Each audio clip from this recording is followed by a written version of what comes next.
What's going on, Dallas Mavericks fans and MFFLs across the entire globe? The Dallas Mavericks were able to take down the young, fiery, now 8-7 Houston Rockets team, moving the Dallas Mavericks up to 11-6, with the final score of Dallas Mavericks 121, Houston Rockets 115, in what was also the final in-season tournament game for the Dallas Mavericks this season, not making that final the final 8 seeding team, layout that has been, again, it had a mixed bag of opinions, of course, obviously going into it because it's a little bit different. If you're a fan of like soccer, global, anything like that, you've kind of seen things like this before. But the NBA implemented this new in-season tournament to add a little bit more spice. I believe the winning team each player gets about $500,000 or something like that. So just adding a little twist to try to keep get a few more eyes on the game. But the Dallas Mavericks were not able to make that final 8 seed tournament, so I believe we're gonna have a little bit of time off to get some guys healthy. And in the last 5 games, the Dallas Mavericks have gone 2-3, obviously facing teams like the Milwaukee Bucks, the Los Angeles Lakers, the Clippers, and last night, of course, the Houston Rockets. So the Dallas Mavericks went 2-3,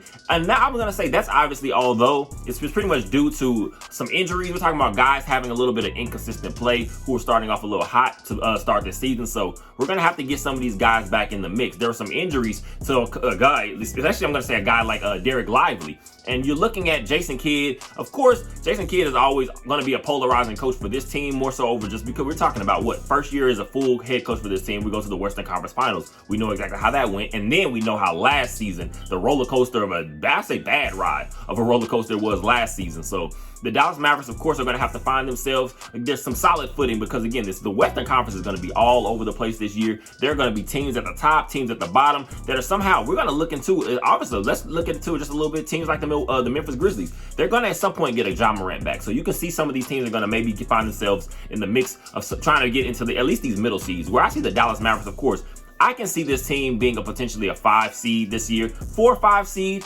not really trying to fight around for that final play-in tournament games, because we do know those can get very tricky and sometimes they'll get you in trouble. But the Dallas Mavericks, again, were able to take down the Houston Rockets last night. Let's talk about it just a little bit. Last night, we saw rookie Derek Lively II. Again, to me, I'm calling him right now, this is the MVP of the Dallas Mavericks in this early season. Of course, we know the talents that Luka Doncic, Kyrie Irving are, but Derek Lively is who that defensive stalwart. They're talking about that guy that's our rim protection. And again, rim protection is not just about block shots or blocking shots in that mindset. It's about just continuing to be able to keep contested shots off the glass, because we do know, especially what we've become accustomed to, especially talk about when Dwight Powell has been our predominant starter, whether it's a Maxi Kleber either.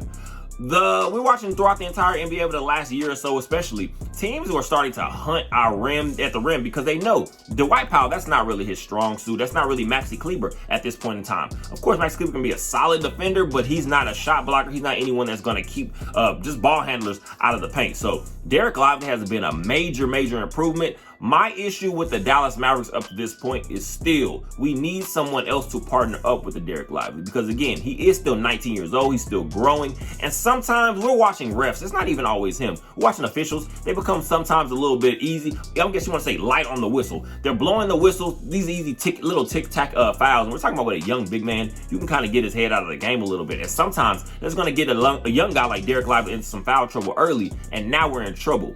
What we did see, although unfortunately, I'm going to say Derek Lively obviously being hurt. I believe the leg contusion a few games ago against the Lakers, I believe it was. We're talking about when he finally goes out with an injury, of course. Now you're seeing more playing time for a guy like Rashawn Holmes, who we saw come to the Dallas Mavericks in the draft, but the Kings draft. In that little trade we made with the Sacramento Kings in the draft, Rashawn Holmes is starting to see himself get a little bit more playing time, but his steal is not exactly what I'm counting on for the Dallas Mavericks, because again, he is not really a rim protector. That's what the Dallas Mavericks calling card has got to be. When you have guys that can get the ball and put the ball in a bucket, of course, like I said, a Luka Doncic last night and a Kyrie Irving. Obviously, you have Tim Hardaway Jr. on certain nights when he's hitting hot, when he's hot from, I guess it was hot from the field and completely. Also throwing guys like a Josh Green, also throwing in a guy like Derrick Jones Jr., who some of these guys have been teetering a little bit. Again, we're talking about, like I said, a little bit in productivity over these last recent games. But when you have guys that can get buckets, you're needing someone to be able to be that shot contester at the rim. Derek Lively cannot do that alone. So I'm hoping the Dallas Mavericks are going to be able to make a move to bring in another piece, because we do need someone else to kind of just share that time with him. And I feel like if we can solidify that, the Dallas Mavericks are still going to be able to find themselves in a nice solid mix of these top level teams. Because again, the NBA this year, I'm going to say, is way closer than it seems to be. Of course, you could talk about teams like the Celtics. You could talk about who you believe. Of course, the defending champs, the Denver Nuggets, but the Phoenix Suns, let's talk about them. We already know about that. That roster and what they're putting together in Phoenix. But the Dallas Mavericks are going to be able to find themselves in the mix of some of these good teams, as long as we can solidify what this team's weakness is. And again, that's rim protection, because again, you cannot rely on a 19-year-old night in, night out to be the only one, because that's going to get this team into some real trouble. Luka Doncic, 41 points, 9 rebounds, 9 assists in 38 minutes. 15 of 29 on field goals, 3 of 10 from the three-point line, 8 of 9 from the free throw line. It was just a typical Luka Doncic game from what Dallas Mavericks fans and just NBA fans in general have become accustomed to. We know exactly what Luka Doncic is on a night-in-night basis. Now, sometimes we'll have those down games, and again, people start to ask questions. Is Luka healthy? Is Luka just not really in the mood? Is Luka just kind of dropping his head a little bit? Is he not into the game? But last night was the game that we needed, because again, it was the final score. Dallas 121-115 over the Rockets. So we needed every bit of Luka Doncic that we got last night. Obviously, in the first half, Dallas Mavericks were kind of taking control of the game before halftime, before letting it slip away once again a little bit. So we needed Luka Doncic to be the Luka Doncic that he was. And we have seen some of these other guys, like I said, whether their shots are just not falling. We can talk about Grant Williams just a second. I've seen, of course, we're talking about if you're watching social media and all things like that, Dallas Mavericks fans are starting to waver on a guy like Grant Williams a little bit, just because, again, his three-point shot has not really been falling. And again, that's what has been his calling card early on to start this season. But I'm going to say Grant Williams, to me personally, again, he's going to be an impact player more so on defense, and just those gritty 50-50 type plays that you're going to need on a night-in, night basis. We have seen Grant Williams get beat a little bit on defense. So again, it hasn't been a perfect streak, or just, I guess you want to say, a stretch of games for a guy like Grant Williams. But if you have a Luka Doncic been able to set you up, and if we can have Luka just play more consistently, I'm not asking more so just for 40 points every single night. If we can get the consistent Luka Doncic on a night-in, night basis, some of these other guys' shots are going to start to fall a little bit. Because what I don't want to see a guy like Grant Williams start to turn into is more so what we got used to when you're talking about potentially what a guy like Dorian Finney-Smith or a Reggie Bullock was. They're pretty much just going to be completely nothing but 3-and-D. So if those shots are not falling, you're going to see them start to waver, and their impact on games will start to drop a little bit also. So Grant Williams is going to have to stay locked in, stay in the gym, continue to work on that shot. And again, these shots are going to start to fall again, because we do know in the NBA, it's a streaky league itself. You're going to be on some nights, you're going to be off some nights. So just continue to stick with your game plan. But Luka Doncic, we got everything we needed from him last night. Kyrie Irving, 27 points, 5 assists, 2 rebounds in about 36 minutes of playing time. I believe 8 of 22 on field goals, 2 of 7 from 3, but 9 of 9 from the free throw line. And we needed every bit, especially later on in the game, because it was a close game, and Kyrie Irving was that finisher that we needed last night as well. Again, accompanying a Luka Doncic, making some of the spectacular plays that he made. Obviously, Kyrie Irving, early to start the game, he was having a little bit of trouble getting rolling, but the game got more. I guess the game went further and further. Of course, Kyrie Irving, we've seen him do that many times, just throughout his tenure. I'm going to say, with the Dallas Mavericks, we've seen Kyrie Irving get more comfortable as the game goes on. Last night was nothing short of that. Also, we can talk about a Josh Green last night, who did get the start in place of a Derrick Jones Jr. I believe Jason Kidd just trying to find a little bit of a mixed bag and figure out what exactly he's going to do with his team. I believe Josh Green last night is at 5 points, only 5 points, but we're talking about a guy that did come away with about 6-7 rebounds, I believe 2 assists. We have seen Josh Green, of course, he's in his 4th year in the league, so we're starting to see the point where now the waiver, if you're watching social media and things like that as well, if you start to see people asking questions on Josh Green, it's about time to focus on maybe moving on after next year, or going into next year again, because I'm not sure if he can be traded right now or not. But I know Josh Green, after signing that extension, but Josh Green is now starting to hit that point of his career where we're going to have to start to see major improvements.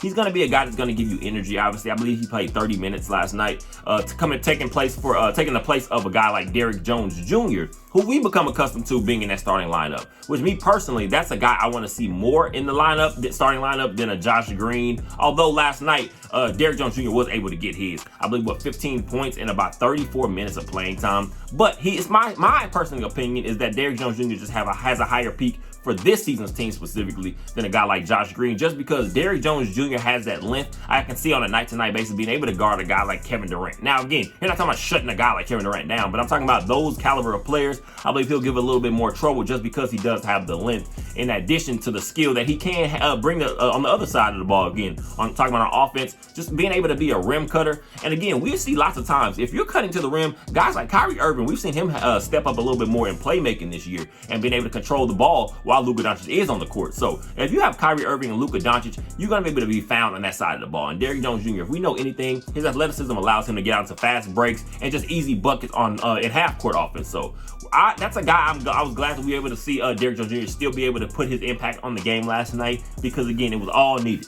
Tim Hardaway Jr., 11 points, I believe, in about 22 minutes of playing time. We're at that point now. Of course, we know what Tim Hardaway Jr. is. He's that heat up player. He's a microwave type player. Some nights he's going to get you 30 points. Some nights he may get you 8. Some nights he may get you 15. It depends. You never know what Tim Hardaway Jr. you're going to get. But if you get in the good Tim Hardaway Jr., that's pretty much going to be our X factor with how we blow some of these games out. But last night, again, it was just he was kind of teetering around a little bit. And to me personally, I feel like now the Dallas Mavericks are going to have to ask themselves, as the season continues to progress, what exactly is Tim Hardaway Jr.'s future on this team? Are we going to ride it out with him through the postseason, potentially a postseason run or whatever it is? Or is it a good time to cut bait and see if we can add another piece? Because personally, in my opinion, I feel like we can get essentially about the same work from a guy like Jaden Hardy, much younger also, and he's still going to be able to develop into a higher level player, more potential in the long run. So I would personally not be against the Dallas Mavericks taking a look at some of these trade ideas and possibly being able to throw a guy like Tim Hardaway Jr. in, because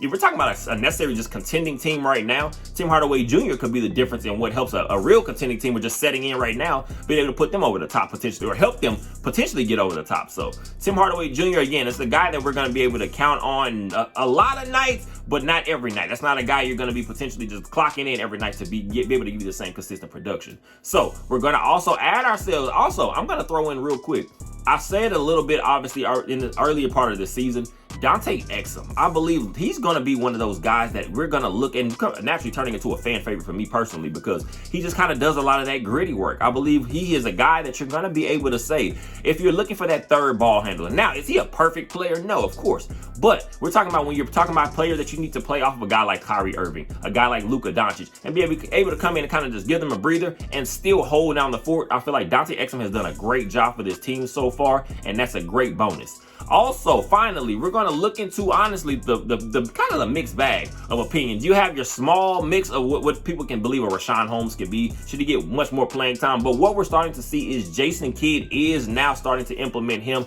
a little bit more than what Dwight Powell is. I believe last night, Rashawn Holmes, it wasn't anything crazy, gaudy minute numbers, but I believe he got 13 minutes compared to just Dwight Powell's 3 minutes. So, obviously, when you get Maxi Kleber back in the mix, you're going to start to ask yourself who's going to be the odd man out.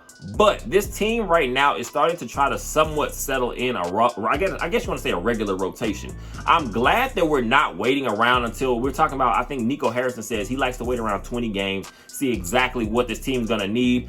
And obviously, we're going to ask ourselves, when you're looking into that same competition, you're going to ask Jason Kidd. He usually, as talking about over the last couple of years, Jason Kidd has been very accustomed to kind of just ranking the team at certain increments of the season. And it seems like he's not scared to make earlier adjustments this year. And I feel like that's what's going to help this team settle in and find out what our true key contributors are to this specific roster. Obviously, with the month of November coming to an end, the Dallas Mavericks' next game will be December 1st, I believe, a home game, 6:30 p.m. against the Memphis Grizzlies, a 3-13, I believe, Memphis Grizzlies, a team that has not played well, obviously, without their star player, their biggest star player, Ja Morant. So the Dallas Mavericks are going to hopefully be able to take advantage of a team still following themselves in the mix of not being comfortable and finding their footing yet as well. The Dallas Mavericks right now sitting in with a 3-way tie with the Phoenix Suns and the Oklahoma City Thunder. The Dallas Mavericks having the third spot right now with an 11-6 record once again. Luka Doncic in these first 11-6, 17 games. Luka Doncic sitting here with a 31,